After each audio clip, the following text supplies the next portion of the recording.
Follow that flower. Every day is a busy day for the engines of the narrow gauge controllers railway. They toot hello as they pass each other on the hills. Puff and puff at the transfer yards. And push and pull freight cars at the wharf. Early one morning, Thomas was at the wharf. He liked the wharf. It was busy, and he met a lot of his friends there. But today, Thomas was shunting trucks, and the trucks were being especially troublesome. It was taking all of Thomas's puff to keep them in order.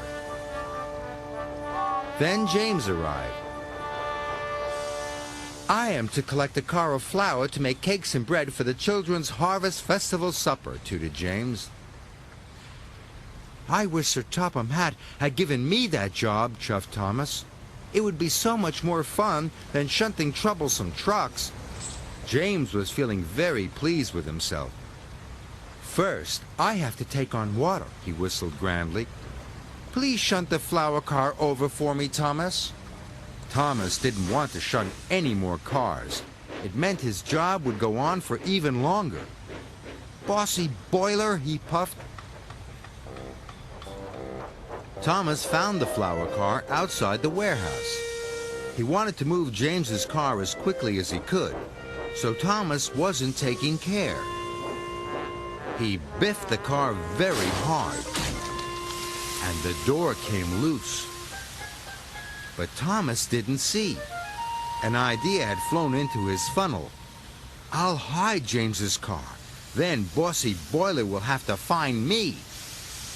Thomas thought hide and seek was a grand idea. James came back from the water tower. He saw Thomas in the distance. And James saw that falling from the car was a trail of flour.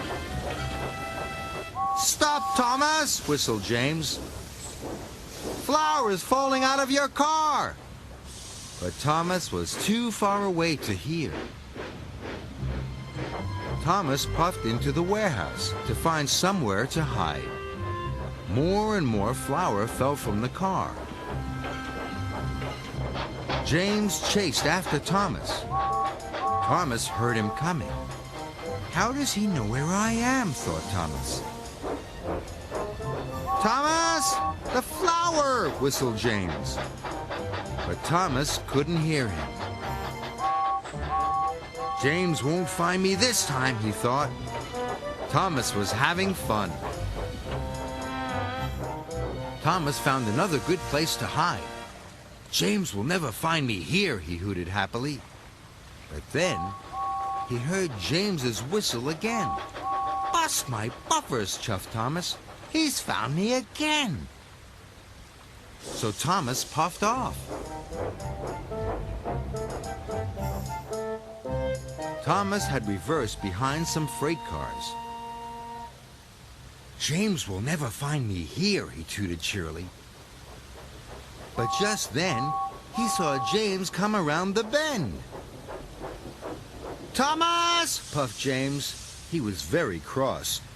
"You've left a trail of flour all over the wharf." "Cinders and ashes!" cried Thomas. "I must have biffed the car so hard that the door came loose."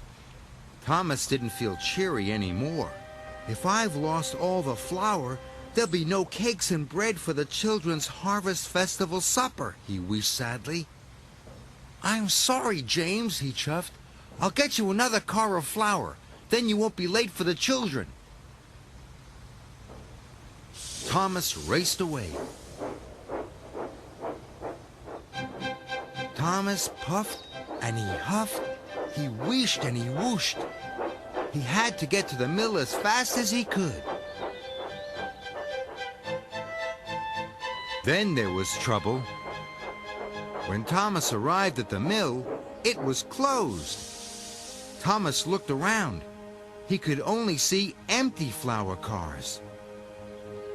Thomas felt sadder than ever. Dusty Dave the miller came to see Thomas. He could see that Thomas was very upset. I'm going home for my supper now, he told Thomas, but there's one full flour car right at the back. Thomas saw the flour car, but there were lots of other cars in the way. He needed help. Thomas whooshed back to the wharf. He would have to ask James to help him.